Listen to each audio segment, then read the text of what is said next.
Hello friends. నేను రాజవీర్రావు. ఈ మధ్య కాలంలో వచ్చే కొన్ని సినిమాలు తెలుగు సినిమాని నిజంగా కిల్ చేసిందా అనిపిస్తుంది. సినిమా అంటే 4 ఫైట్‌లు, 6 పాటలు కాదు. ఒక మంచి కంటెంట్. జనాలకు ఉపయోగపడేది. సమాజానికి ఒక మంచి చేసే సినిమాలు కావాలి. కానీ హీరో నడిచినా, లేచినా, కూర్చున్నా ఎలివేషన్స్ ఇవ్వడం. అదే సినిమా అనే భ్రమలో మీరు బతుకుతున్నారు. ఇవాళ మంచి సినిమాలు రాకపోవడానికి కారణం మన మైండ్‌సెట్.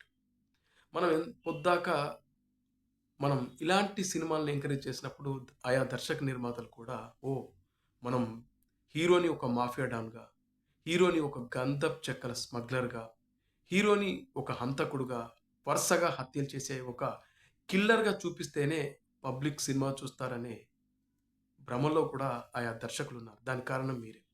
ఇవాళ 'గేమ్ చేంజర్' లాంటి ఒక మంచి సినిమా వచ్చింది. దాన్ని నిలబెట్టాల్సిన బాధ్యత కూడా మనది. ఎందుకంటే మన ఎలక్షన్ వ్యవస్థ ఎలా ఉంది? మన కరప్టెడ్ అయిన పొలిటికల్ వ్యవస్థ ఎలా ఉంది? అది కాకుండా డబ్బు లేని రాజకీయాలు కావాలని కోరుకునే ఒక ప్రజానాయకుడి జీవితం అది. కానీ ఇవన్నిటిని పక్కన పెట్టి ఇవాళ మనం దుర్మార్గమైన సినిమాలని మనం ఎంకరేజ్ చేస్తా ఉన్నాం. హీరో లేచినా, నడిచినా, కూర్చున్నా ఎలివేషన్స్ కావాలి మనకు. హీరో ఇలా అంటే సుమోలు ఎగిరిపోవాలి. అలా అంటే ఫ్లైట్స్ బద్దలైపోవాలి. ఇది కాదు సినిమా అంటే. ఒక సందేశాత్మకమైన సినిమాలు కావాలి. అలాంటి సినిమాల్ని మనం ఎంకరేజ్ చేయాలి. వీటిని పక్కన పెట్టి మనం ఎంతసేపు ఒక దరిద్రమైన, దుర్మార్గమైన సినిమాలను ఎంకరేజ్ చేస్తున్నంత కాలం ఈ దర్శక నిర్మాతలు కూడా అలాంటి సినిమాలు ఇస్తారు. అందుకే దయచేసి 'గేమ్ చేంజర్' లాంటి ఒక మంచి సినిమా ఇంటిల్లిపాది హ్యాపీగా థియేటర్‌కెళ్ళి చూడాల్సిన సినిమా. ఇందులో అశ్లీలత లేదు. అంతకు మించి హింస లేదు. అలాగే ఒక మంచి కంటెంట్. మన పిల్లలు కూడా ఒక పవర్‌ఫుల్ కలెక్టర్‌ని చూస్తారు ఆ థియేటర్‌లో. మనం ఒక పోలీస్ ఆఫీసర్ ఉచ్చ తాగే సినిమా కాదు. ఉ పోలీస్ ఆఫీసర్ ఉచ్చ పోయించే సినిమాల్ని మనం ఎంకరేజ్ చేయాలి. అదే కదా మనం కోరుకుంది. అందుకే 'గేమ్ చేంజర్‌పై' ఇప్పుడిప్పుడే జనాల్లో పాజిటివ్ టాక్ మొదలైంది.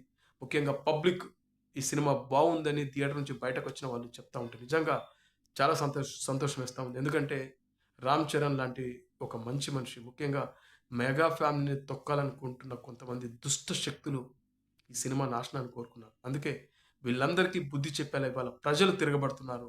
'గేమ్ చేంజర్‌కి' పాజిటివ్ టాక్ వస్తుంది. అందుకే నిజంగా హ్యాపీగా అనిపిస్తా ఉంది.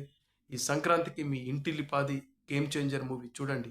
ఎందుకు నేను 'గేమ్ చేంజర్' మూవీ పైన ఇన్ని వీడియోలు చేస్తున్నానంటే నిజంగా మంచి సినిమా. అందులోనూ సెక్టార్ పీపుల్స్ కావాలని ఈ సినిమాని తొక్కాలని చూస్తున్నారు. పనిగట్టుకొని ఈ సినిమాని నాశనం చేయాలని చూశారు. అందులో హీరోకి సంబంధించినటువంటి ఫ్యాన్స్ తాలూకా ప్రభావం ఎక్కువగా ఉంది. అందుకే ఈ సినిమాని మీ ఫ్యామిలీతో చూడండి. ఎంజాయ్ చేస్తారు.